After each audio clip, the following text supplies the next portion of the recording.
Imagina a un hombre sentado con la espalda apoyada en un árbol. El suelo a su alrededor está empapado de rojo. Sus piernas ya no le responden. Su cuerpo está destrozado por la metralla y heridas de bala tan graves que los hombres que lo cargaron, los hombres que arriesgaron todo para ponerlo a salvo, recibieron la orden del propio hombre de bajarlo, darle una pistola y marcharse. No está delirando. No está confundido. No está destrozado anímicamente. Está completamente dormant tranquilo. Mira a los soldados que lo aman. A los hombres que preferirían morir antes que abandonarlo, y pronuncia palabras que serían imposibles de decir para la mayoría de los seres humanos. Les dice que se vayan. Les dice que tendrán una mejor oportunidad sin él. Les dice que la pistola será suficiente. 8 asaltos. Eso era todo lo que pedía. Y unas horas después, cuando el humo finalmente se disipó, los gritos cesaron y la última oleada de soldados japoneses que cargaban se estrelló contra el perímetro estadounidense como el agua contra la piedra. Lo encontraron, todavía apoyado contra ese árbol, muerto, y a su alrededor, esparcidos entre la tierra y la hierba alta de una isla del Pacífico de la que la mayoría de los estadounidenses nunca habían oído hablar antes de esta guerra, yacían 8 soldados japoneses muertos. Había usado hasta la última bala. Ni 7, ni 6, todos, y cada uno. Esta no es la historia de un hombre que simplemente luchó valientemente y murió por casualidad. Esta es la historia de un hombre que contempló la muerte, la calculó con la fría precisión de quien ya se había reconciliado con ella, y decidió dedicar sus últimos 8 latidos a llevarse consigo a 8 enemigos para que los hombres a quienes llamaba hermanos pudieran vivir un día más. Su nombre era Thomas A. Baker, y antes de que el ejército de los Estados Unidos lo declarara héroe, antes de que el presidente de los Estados Unidos entregara la medalla de honor a su afligida familia, algunas personas lo llamaban de una manera completamente distinta. Lo consideraban un estorbo. Estaban equivocados.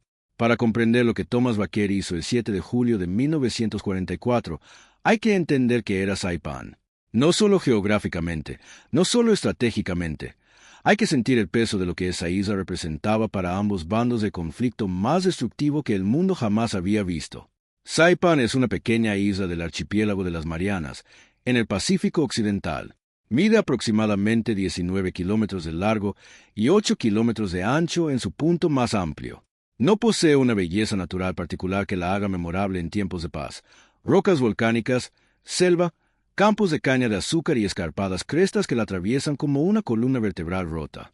Sin embargo, en el contexto de 1944, Saipan no era solo un pedazo de tierra. Era una clave fundamental e irreemplazable para toda la estrategia bélica en el Pacífico.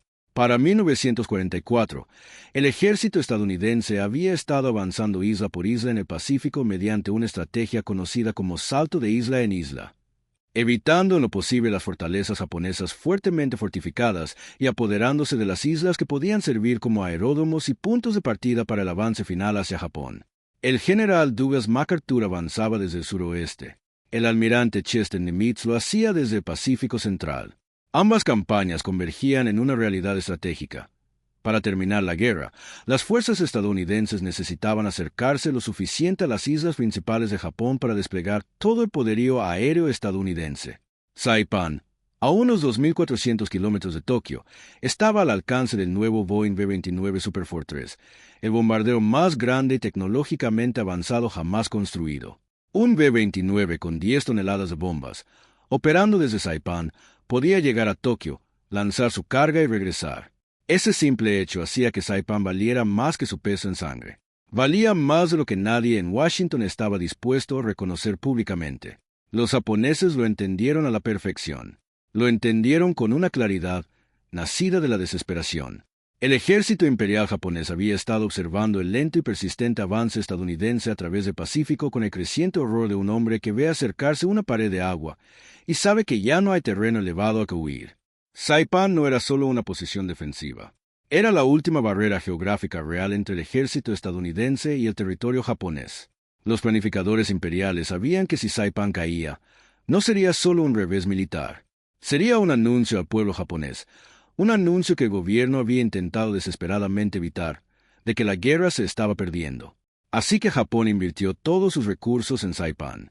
En junio de 1944, la isla estaba defendida por aproximadamente 31.000 efectivos del ejército y la armada japoneses bajo el mando del teniente general Yoshitsugu Saito y el vicealmirante Chuichi Nagumo. Sí, el mismo Nagumo que había comandado la fuerza de ataque de portaaviones en Pearl Harbor. No se trataba de reclutas novatos. Muchos eran veteranos curtidos en la batalla. Estaban atrincherados en posiciones fortificadas excavadas directamente en la roca volcánica, conectadas por una red de cuevas y túneles que los hacían prácticamente invisibles a los bombardeos aéreos, y contaban con suficiente munición y provisiones para combatir durante meses. El 15 de junio de 1944, los marines y el ejército de Estados Unidos comenzaron el desembarco en Saipán. La fuerza estadounidense era masiva. Más de 71.000 soldados y marines bajo el mando del almirante Richmond Kelly Turner y el general de los marines Holland Holin, Emma D. Smith. El asalto fue precedido por el bombardeo naval más intenso de la historia de la Guerra del Pacífico, con miles de proyectiles de artillería pesada que castigaron las playas de la isla durante días. Y cuando las lanchas de desembarco llegaron a la playa, los japoneses ya estaban esperando. El primer día de desembarco en Saipan fue catastrófico en casi todos los sentidos. Más de 2.000 estadounidenses murieron en las primeras 24 horas. Las lanchas de desembarco quedaron destruidas. Muchos hombres cayeron antes de poder cruzar la línea de flotación. El volumen de fuego proveniente de las posiciones defensivas japonesas preparadas era abrumador. Un oficial de la Infantería de Marina describió posteriormente la playa como si toda la isla estuviera disparando desde todas direcciones a la vez. Pero las fuerzas estadounidenses establecieron una cabeza de playa. Avanzaron tierra adentro y comenzaron la brutal, sangrienta y agotadora lucha a través de uno de los terrenos defensivos más difíciles de toda la Guerra del Pacífico. No solo las fortificaciones, no solo las cuevas y túneles, sino el paisaje en sí. El interior de Saipan es una pesadilla de crestas, barrancos, vegetación espesa y afloramientos rocosos que reducen la visibilidad a unos pocos metros en algunos lugares, que canalizan a la infantería atacante hacia zonas de muerte, que convierten cada línea de árboles en una emboscada potencial. En este contexto, se desplegó la 27ª División de Infantería del Ejército de los Estados Unidos. La 27ª era una división de la Guardia Nacional de Nueva York, federalizada al comienzo de la guerra. Había participado en la batalla del atolón de Makin, en las Islas Gilbert, a finales de 1943, una operación que fue criticada por lo que los comandantes de la Infantería de Marina calificaron de lentitud. La división se encontraba atrapada entre estructuras de mando contrapuestas. La doctrina del ejército y la de la infantería de marina abordaban el asalto de infantería de manera diferente, y la fricción entre Holland Smith y el general al mando de la 27ª, Ralph Smith, acabaría por estallar en uno de los incidentes de mando más controvertidos de la Guerra del Pacífico. Pero dentro de la 27ª División de Infantería, en la compañía del 105º Regimiento de Infantería, había hombres a quienes no les importaban las intrigas políticas entre las distintas ramas de las Fuerzas Armadas. Hombres que no luchaban por la doctrina ni contra sus críticos. Hombres que luchaban porque el hombre que tenían al lado luchaba, porque la isla que tenían delante debía ser conquistada, porque en algún lugar de su tierra natal había gente esperando que esta guerra terminara. Thomas A. Baker fue uno de esos hombres. Nació el 25 de febrero de 1916 en Troy, Nueva York, una pequeña ciudad industrial a orillas del río Hudson, de esas donde la gente trabaja con las manos y no se habla mucho de sentimientos. Troy había sido en su día el centro de la industria siderúrgica estadounidense, el lugar donde se fundían los cañones para la guerra civil, y donde la fabricación de estufas la convirtió brevemente en la ciudad industrial más importante del noreste de Estados Unidos. Para cuando nació Thomas Baker, aquella época de dominio había terminado, pero el carácter de la ciudad permanecía intacto. A principios del siglo XX, Troy era una ciudad obrera, impregnada de orgullo, tenacidad y la particular resiliencia de quienes siempre han tenido que ganarse todo con esfuerzo. Baker creció en ese mundo. No era, ni mucho menos, un hombre de distinción. No era particularmente alto. No tenía una educación particularmente brillante. No era el tipo de persona que aparecía en las páginas de sociedad o en las columnas deportivas. Era un hombre trabajador de una ciudad obrera, y cuando estalló la guerra, la afrontó de la misma manera que todo lo demás en su vida, con las mangas remangadas y la cabeza gacha. Se alistó en el ejército de los Estados Unidos en 1941, antes de que Pearl Harbor convirtiera el alistamiento en una cuestión de consenso nacional. Fue asignado a la infantería, los soldados rasos, aquellos que realizan el trabajo más peligroso en las condiciones más extremas, con escaso reconocimiento y el mayor número de bajas. En la Segunda Guerra Mundial, la infantería representaba aproximadamente 14% de las Fuerzas Armadas estadounidenses, pero sufrió cerca del 70% de sus bajas. Todo aquel que portaba la insignia de infantería llevaba consigo esa realidad. Para cuando Baker llegó a Pacífico y fue asignado a la compañía 105º Regimiento de Infantería, 27ª División de Infantería, se había convertido en algo específico. No era un buscador de gloria. No era un impulsivo temerario. Era algo más complejo y útil. Un hombre que había desarrollado una relación particular con el miedo. No la ausencia de miedo, sino su manejo, la capacidad de reconocerlo por completo y luego dejarlo de lado y seguir adelante. Sus compañeros lo notaron. Se dieron cuenta de que Baker en el fragor del combate era diferente a Baker en la fila para comer. Se concentraba de una manera casi inquietante, tranquilo, metódico, observando, calculando. No estaba presumiendo. Estaba trabajando. Y lo que ocurrió el 19 de junio de 1944, casi 3 semanas antes del momento que definiría su legado para siempre, demostró a toda la 105ª División de Infantería de lo que era capaz el soldado de primera clase Thomas Baker. Ese día, durante el avance combativo por el interior de Saipán, la unidad de Baker se topó con una posición japonesa fuertemente fortificada. El enemigo la había preparado con ciencia. Accesos protegidos, campos de tiro superpuestos y múltiples posiciones de tiro que podían apoyarse mutuamente. Un asalto frontal era un suicidio. La estrategia habitual en tales situaciones era solicitar apoyo de mortero, flanquear la posición si era posible y esperar el ataque de artillería. Baker no esperó. Tomó su fusil M1 Garand, avanzó solo, sin órdenes, sin refuerzos, sin que nadie cubriera su avance de manera efectiva, y atacó la posición él mismo. Eliminó a varios soldados japoneses con fuego directo y combate cuerpo a cuerpo, desorganizó por completo la posición defensiva. Al hacerlo, logró desbloquear un avance que se había estancado. Cuando todo terminó, los hombres que lo habían presenciado no sabían muy bien qué decir. Algunos se sintieron inspirados, otros horrorizados. Sus comandantes lo observaron con una mezcla de admiración y la preocupación profesional, de quienes saben que los soldados más valientes suelen ser los que mueren y se llevan consigo los hombres que intentan salvarlos. Hubo quienes, al ver a Thomas Baker, veían a un hombre que no sabía cuándo parar.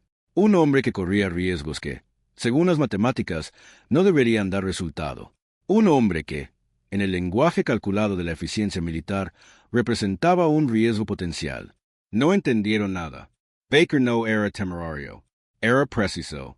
La diferencia entre la temeridad y la valentía calculada es sutil pero absoluta. Un hombre temerario no piensa en las probabilidades.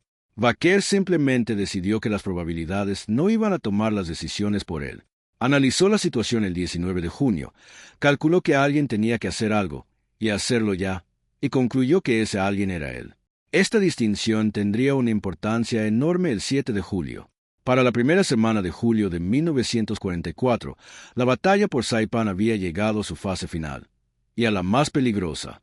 Las fuerzas estadounidenses habían hecho retroceder a los defensores japoneses hacia el norte durante 3 semanas, atravesando los campos de caña de azúcar del sur, las escarpadas tierras altas centrales, pasando por la ciudad de Garapan en la costa occidental y las alturas del monte Tapochau en el centro de la isla.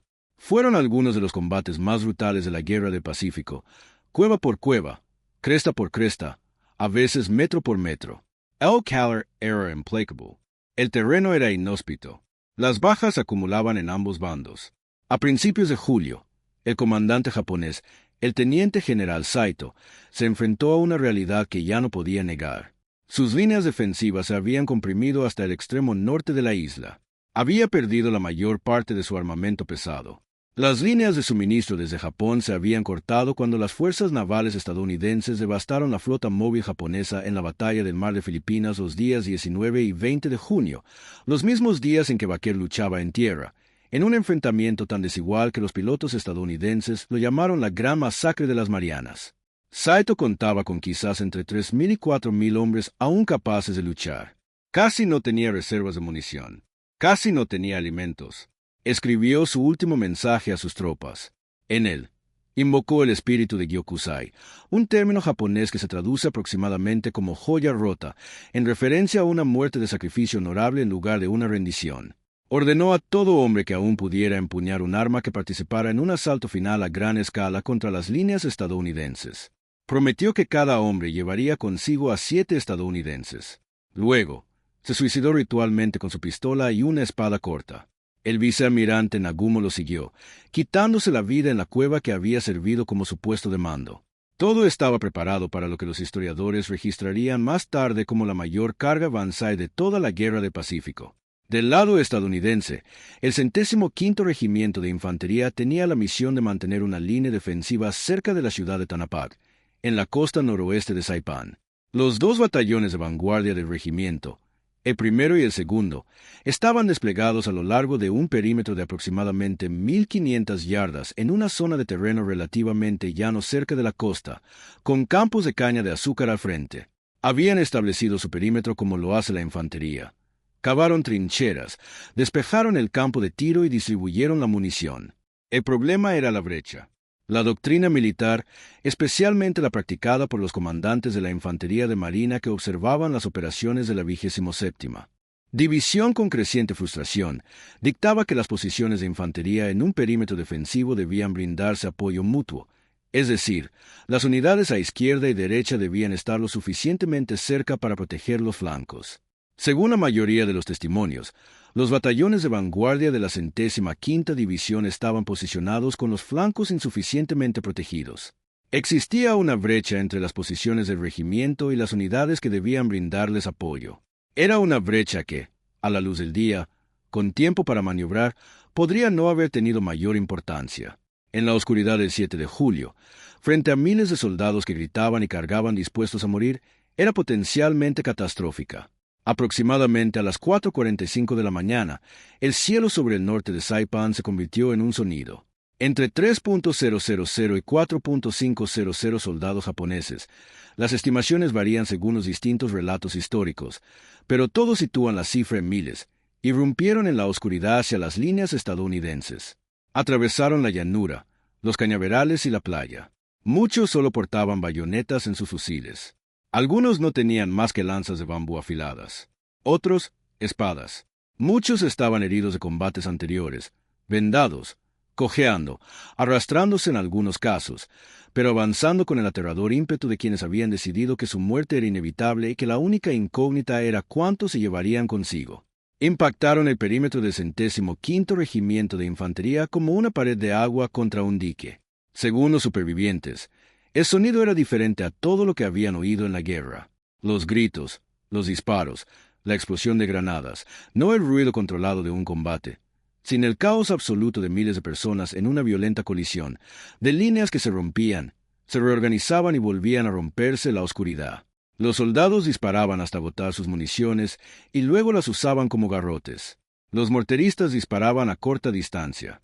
La artillería disparaba tan cerca de las posiciones estadounidenses que los proyectiles mataban tanto a estadounidenses como a japoneses. El perímetro se dobló. Luego se rompió. Las fuerzas japonesas rompieron las líneas del 105º Regimiento de Infantería, sortearon las posiciones de combate e inundaron la retaguardia. Los soldados se vieron rodeados, aislados y luchando simultáneamente en todas direcciones. Las comunicaciones por radio se interrumpieron. La cohesión de la unidad, el hilo invisible que mantiene unida una formación militar, se desmoronó por completo. En medio de este caos, Thomas Baker se adentró en él. Lo que sucedió después no solo está registrado en el lenguaje clínico de los informes oficiales, sino también en el testimonio de los hombres que estuvieron allí. Los hombres de la compañía que vieron luchar a Baker, que lo cargaron cuando ya no podía caminar y que, finalmente, de forma desgarradora, hicieron lo que les dijo y lo dejaron atrás. Baker había estado en combate desde los primeros minutos de la carga. Armado con un rifle, luchaba con la disciplina y la concentración casi mecánica que sus compañeros habían llegado a reconocer como su sello distintivo. Se movía entre el caos del perímetro que se rompía, no presa del pánico, sino con la agresividad controlada de un hombre que lo había simplificado todo a sus elementos esenciales. Ver al enemigo, disparar al enemigo, moverse, repetir. Mató a soldados japoneses, más de uno, Más de varios, la cifra exacta imposible de cuantificar en medio del caos, mientras el perímetro de su unidad se desmoronaba a su alrededor. Cubrió la retirada de sus compañeros. Se movió de posición en posición, desviando el fuego enemigo de los hombres que intentaban reorganizarse, intentando reformar algún tipo de línea defensiva en medio del caos que se derrumbaba. Y entonces le golpearon. La herida, para ser más precisos, la acumulación de heridas, ya que Vaquer recibió varios impactos en las fases iniciales del combate, era grave. La metralla y los disparos lo acribillaron. Sus piernas dejaron de funcionar. Un hombre que momentos antes se movía por el campo de batalla con la precisión de una máquina, ahora yacía en el suelo, y los soldados a su alrededor, los hombres a los que había estado protegiendo, los hombres con los que había luchado codo con codo, comprendieron que Vaquer ya no podía salvarse. No lo dejaban en paz. Se negaron. En medio de una carga Banzai, con soldados japoneses que desbordaban su posición en cantidades incontables y la situación a su alrededor deteriorándose por momentos, los hombres de la compañía se detuvieron. Recogieron a Thomas Vaquer. Lo cargaron. No iban a abandonar a un hombre que había luchado como Vaquer, que prácticamente los había protegido con su propio cuerpo, que lo había dado todo en la batalla. Lo llevaron en brazos mientras intentaban retirarse. Lo llevaron en brazos durante los combates. Lo llevaron en brazos hasta que el propio Vaquer, al observar el efecto que su presencia tenía en los hombres que lo rodeaban, las posiciones expuestas que adoptaban, los riesgos que corrían, las matemáticas de la supervivencia que se estaban desmoronando por su culpa, hizo un cálculo. Les dijo que pararan. Les dijo que lo bajaran. Les dijo que lo dejaran atrás. Los hombres volvieron a negarse. Vaquer se mantuvo firme. No estaba pidiendo nada. En ese instante, en ese momento extraordinario y terrible, Thomas Vaquer se convirtió en el hombre más lúcido de todo el campo de batalla. Comprendió lo que sus compañeros no podían aceptar del todo, que cargar con él los mataría, que su peso, la lentitud que imponía, la atención que atraía, costarían vidas que podrían haberse salvado. Entendió que un soldado vivo es más valioso para el esfuerzo bélico que uno muerto, y comprendió que, en la práctica, en términos de la mecánica de las próximas horas, ya estaba condenado a un destino diferente. Pidió una pistola M1911 calibre .45 de dotación estándar. La revisó él mismo. Cargada. 8 balas en el cargador. Les dijo a sus hombres, y estas palabras, o algo muy parecido, se han conservado en el testimonio de los supervivientes, que 8 disparos eran suficientes, que sabía lo que hacía, que lo mejor que podían hacer por él era vivir, luchar, regresar al frente y seguir combatiendo. Y entonces, y esta parte en concreto, debe entenderse en todo su significado, hicieron lo que él pidió. Lo tumbaron, lo apoyaron contra el árbol para que tuviera una buena línea de visión. Le entregaron la pistola, y se marcharon. Hay quienes podrían leer esto y juzgar a esos hombres. Quienes podrían preguntarse cómo unos soldados pudieron abandonar a un compañero herido en el campo de batalla. Pero juzgarlos es malinterpretar por completo lo que Vaquer hizo y por qué lo hizo. No solo murió con valentía, tomó una decisión consciente, lúcida y moralmente plena de emplear lo que le quedaba, sus minutos, sus fuerzas, sus 8 balas, de la manera más precisa y útil posible. Les arrebató la decisión a sus hombres porque los amaba lo suficiente como para comprender que morirían intentando salvarlo y que no podía permitirlo. Les dio el único regalo que le quedaba por dar. Él les entregó su muerte. Las horas que siguieron fueron de las más sangrientas en la larga y sangrienta historia de la Guerra del Pacífico. La carga Banzai japonesa, que comenzó a las 4:45 de la mañana del 7 de julio de 1944, arrasó con los batallones de vanguardia del 105º Regimiento de Infantería con un efecto devastador. Al amanecer, el regimiento había sufrido pérdidas catastróficas. Más de 650 soldados del 105º Regimiento de Infantería murieron o resultaron heridos solo el 7 de julio, una cifra de bajas en un solo día que representó una de las mayores pérdidas diarias sufridas por cualquier regimiento del ejército estadounidense en el teatro de operaciones del Pacífico. Los combates no cesaron al amanecer. Las fuerzas japonesas que habían logrado romper el perímetro estadounidense avanzaron hacia la retaguardia, tomando puestos de socorro, posiciones de artillería y cuarteles generales.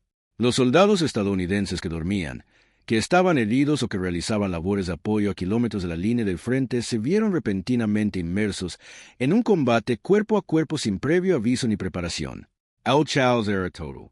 Y, sin embargo, la acusación finalmente fracasó. Fracasó debido a la extraordinaria resistencia de los soldados estadounidenses, que se negaron a ceder por completo incluso cuando sus líneas fueron arrolladas. Fracasó debido a la intervención de las fuerzas de reserva, que contraatacaron durante toda la mañana. Fracasó debido a la inmensa potencia de fuego que la artillería y la artillería naval estadounidenses pudieron desplegar una vez que la luz del día permitió un control más preciso de fuego. Y fracasó, en aspectos sutiles pero reales, por hombres como Thomas Baker, hombres que se quedaron atrás, que continuaron luchando desde cada posición que ocuparon, que infligieron bajas a las fuerzas japonesas que avanzaban en cada momento. Cuando finalmente cesaron los combates y las fuerzas estadounidenses retrocedieron sobre el terreno arrasado por la carga Banzai, encontraron los cadáveres. La magnitud de las bajas japonesas fue abrumadora. Más de 4.300 soldados japoneses fueron contabilizados muertos en el campo de batalla tras el 7 de julio. La carga había aniquilado prácticamente a las fuerzas militares japonesas que quedaban en Saipan. Y entre la hierba, apoyado contra un árbol, encontraron a Thomas Baker, muerto, agotado. Su cuerpo mostraba las heridas que lo habían dejado en el suelo en primer lugar. A su alrededor, 8 soldados japoneses muertos. La pistola que tenía en la mano estaba descargada. 8 disparos. 8 muertos. No había desperdiciado ni uno solo. En los últimos minutos de su vida, rodeado, solo, incapaz de mantenerse en pie, con un dolor que la mayoría de nosotros no podemos ni imaginar, Thomas Baker apuntó y disparó con una precisión casi insondable. Cada bala dio en el blanco. Los hombres que lo habían abandonado, que habían obedecido su orden y se habían marchado con la culpa pesando sobre ellos de una forma que jamás desaparecería del todo, descubrieron lo que había hecho. Y el peso de la culpa, si alguno de ellos lo sintió, debió de mezclarse con algo más difícil de definir. Orgullo es una palabra demasiado pequeña. Reverencia se acerca más. Les había dicho que 8 rondas serían suficientes. Tenía razón. El aparato oficial de reconocimiento militar avanzó con su habitual lentitud. Los testigos prestaron declaración. Se redactó la condecoración. Se verificaron los detalles con la mayor exhaustividad posible, dada la confusión generada por una de las mayores batallas cuerpo a cuerpo de la historia. El 26 de agosto de 1944, el general Douglas MacArthur anunció la concesión póstuma de la Medalla de Honor al Soldado de Primera Clase Thomas A. Baker, de la Compañía A, 105º Regimiento de Infantería, 27ª División de Infantería del Ejército de los Estados Unidos. La mención detallaba el extraordinario heroísmo de Baker tanto el 19 de junio como el 7 de julio de 1944, y concluía con un lenguaje que, por una vez, estaba a la altura de la gravedad de los hechos descritos. La medalla fue entregada a la familia de Baker en una ceremonia en Troy, Nueva York, su ciudad natal, la ciudad a orillas del Hudson, donde un niño que trabajaba con sus manos se convirtió en un hombre que comprendía algo sobre el sacrificio que la mayoría de los seres humanos tienen la fortuna de no necesitar comprender jamás. Thomas A. Baker tenía 28 años cuando falleció. Dejó atrás a su familia, amigos y a los hombres de la compañía, hombres que cargaron con lo que habían visto, hecho y recibido órdenes de hacer durante el resto de sus vidas, de la misma manera que los veteranos de combate cargan con cosas que ningún lenguaje civil es capaz de describir adecuadamente. La batalla de Saipan finalizó oficialmente el 9 de julio de 1944, con la declaración de la resistencia japonesa organizada. Se había cumplido la última orden del general Saito. La maltrecha guarnición imperial japonesa en Saipan se había consumido en una carga final, furiosa, en última instancia, inútil, que fracasó ante la resistencia estadounidense y dejó miles de soldados japoneses muertos en una pequeña isla del Pacífico. Pero la caída de Saipan tuvo consecuencias que trascendieron el campo de batalla. Tras la caída de la isla y la confirmación del establecimiento de las bases de los B-29 en la zona, la inestabilidad política en Tokio fue inmediata y grave. El primer ministro Hideki Tojo, figura clave en la política bélica japonesa desde 1941, dimitió a los pocos días de la caída de Saipan. En los círculos dirigentes japoneses, la pérdida de Saipan se describió con una expresión que se traduce aproximadamente como el colapso de la esfera de defensa absoluta. Esto significaba que el perímetro defensivo de Japón se había roto de forma irreparable. En menos de un año, los B-29 Superfortress ya volaban desde Saipan, Tinian y Guam, las Islas Marianas que las fuerzas estadounidenses habían tomado en el verano de 1944 para bombardear ciudades japonesas. La justificación estratégica para la toma de Saipán, la misma que había hecho que valiera la pena sacrificar más de 3.000 vidas estadounidenses y decenas de miles de vidas japonesas, se confirmó con una eficacia terrible. El bombardeo incendiario de Tokio en marzo de 1945 mató a más personas en una sola noche que las que matarían las bombas atómicas en Hiroshima. Esos B-29 volaban desde las Marianas. Las bombas atómicas que fueron lanzadas sobre Hiroshima y Nagasaki en agosto de 1945, las bombas que pusieron fin a la Segunda Guerra Mundial, fueron transportadas por bombarderos B-29 que volaban desde Tinian, una isla en las Marianas tomada semanas después de Saipán. Existe una línea histórico-militar directa y rastreable que conecta la batalla en la que Thomas Baker luchó y murió el 7 de julio de 1944 con el final de la Segunda Guerra Mundial. Esta línea pasa por la isla que ayudó a tomar, los aeródromos construidos en ella, los bombarderos que despegaban de esos aeródromos y la decisión del liderazgo japonés, influenciada en parte por esas campañas de bombardeo, de rendirse. La magnitud de las consecuencias es asombrosa cuando se analiza en su totalidad. Los 8 disparos de Baker, efectuados desde un árbol en la costa noroeste de una isla de 12 millas de largo en el Pacífico, están conectados por una cadena ininterrumpida de causa y efecto con la ceremonia de rendición en la cubierta del USS Missouri el 2 de septiembre de 1945. Así es como se ve realmente la historia militar cuando se la sigue hasta el final. El desempeño de la 27ª División de Infantería en Saipan se convirtió en objeto de una controversia extraordinaria y amarga que se prolongó durante años tras el fin de la guerra. El relevo del general de la Infantería de Marina, Olan Smith, del general del Ejército Ralph Smith, comandante de la 27ª División, el 24 de junio de 1944, desencadenó una disputa entre las distintas ramas de las Fuerzas Armadas que llegó hasta el Estado Mayor Conjunto y generó más animosidad entre los mandos del Ejército y la Infantería de Marina que quizás cualquier otro incidente de la Guerra del Pacífico.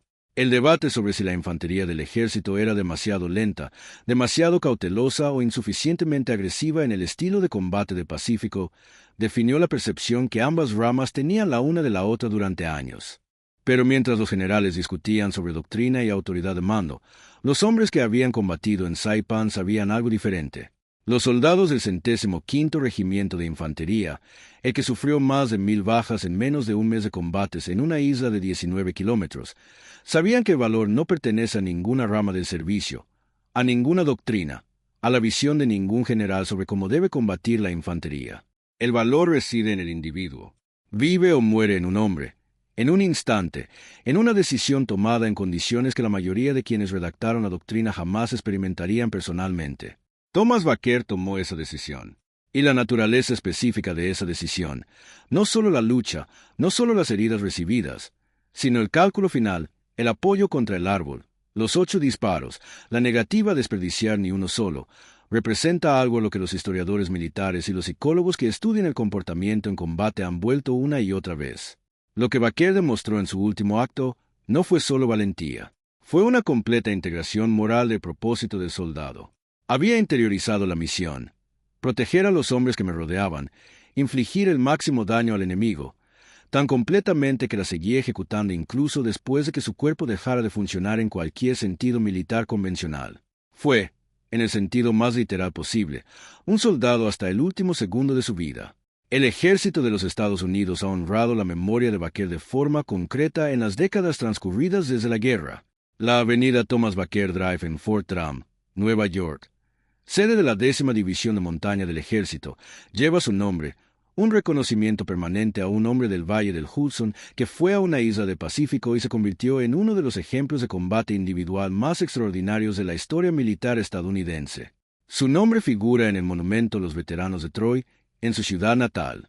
Aparece en las historias del 105º Regimiento de Infantería, en los archivos de la 27ª División de Infantería, en la mención oficial de la Medalla de Honor, que dice exactamente lo que es: la documentación de algo que no debería haber sido posible, pero lo fue. Hay una pregunta a la que los estudiosos de la historia militar y la psicología vuelven cuando analizan a hombres como Thomas Baker. No se trata de cómo luchó, el cómo está documentado. La pregunta es el por qué. No el por qué patriótico, no el por qué impulsado por el deber, el por qué más profundo.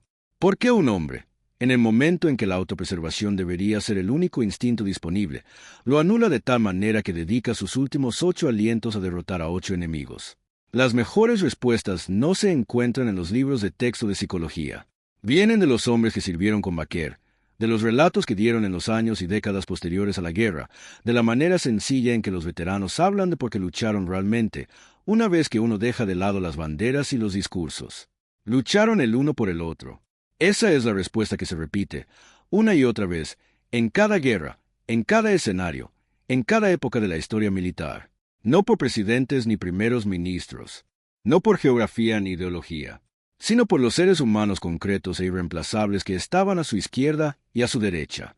El hombre cuyos chistes conoces, el hombre cuya familia has visto en fotografías, el hombre cuyos miedos reconoces porque coinciden con los tuyos. Thomas Vaquer les dijo a sus hombres que lo dejaran porque los amaba, no en el sentido en que la palabra se usa en la vida cotidiana en tiempos de paz, a la ligera, rutinariamente, como una convención social, sino en el sentido en que se usa cuando es la única palabra disponible para algo inmenso. Los amó lo suficiente como para morir solo para que ellos pudieran vivir. Pidió 8 rondas y las usó todas. Ese es Thomas Vaquer. A esa persona la llamaban un lastre. De vez en cuando, la historia nos regala un momento tan específico, tan perfecto en sí mismo, que se resiste a la habitual idealización que la memoria suele aplicar a los hechos difíciles. Gran parte de lo ocurrido en Saipán en el verano de 1944 se ha integrado en la narrativa general de la Guerra del Pacífico, importante, significativo, costoso, finalmente victorioso. Los nombres se desdibujan, las fechas se desdibujan, la magnitud del suceso adormece la mente y la sumerge en la abstracción. Pero 8 balas no se difuminan. 8 balas, 8 muertos, una pistola vacía en la mano de un hombre muerto. Ese detalle permanece nítido porque es lo suficientemente pequeño como para ser comprendido por completo y lo suficientemente grande como para contener todo lo importante sobre lo que significa comprometerse por completo con algo más grande que uno mismo. Thomas Vaquer no tenía nada más. No venían refuerzos. No había caballería al otro lado de la colina. No había ningún milagro a la vista. Tenía 8 balas, un árbol contra el que apoyarse y la certeza de que los hombres con los que había servido corrían en la dirección que les había indicado y que podrían llegar a su destino si les daba suficiente tiempo, ruido y problemas para cubrir su retirada. Así que les dio eso. Todo. Llegamos a la última ronda. Si alguna vez has dudado de lo que son capaces los seres humanos comunes cuando se preocupan por algo de forma total e incondicional, deja que Thomas Vaquer te dé la respuesta. No era un general. No era un estratega. Era un hombre trabajador de Troy, Nueva York, que llegó al final de todo lo que tenía y descubrió lo que se escondía tras ello. Debajo de todo eso había 8 rondas y la voluntad de usar cada una de ellas. Descansa en paz, soldado de primera clase Thomas Vaquer. Usted no era una carga. Tú eras la línea. Si esta historia conmovió, si sentiste algo al leer sobre esos 8 disparos y esa pistola vacía, por favor, tómate un segundo y dale a me gusta. Puede parecer insignificante, pero cada me gusta le indica a la plataforma que vale la pena compartir historias como esta con quienes aún no las conocen. El nombre de Thomas Vaquer merece llegar a la mayor cantidad de personas posible, y tú puedes ayudar a que eso suceda con un solo clic. Y si quieres asegurarte de que historias como esta, las historias reales, las que no se cuentan en los libros de texto, las que perduran en testimonios, citas y la memoria silenciosa de los soldados, sigan llegando, suscríbete a Historia de Batalla TV. Este es el canal de historia militar contada como se merece, cinematográfica, detallada, respetuosa y completa. Cada historia que te traemos es una voz más que se le devuelve a alguien a quien la historia casi silenció. Ahora queremos saber tu opinión. En los comentarios, dinos con sinceridad. ¿Crees que habrías podido hacer lo que hicieron los hombres Vaquer?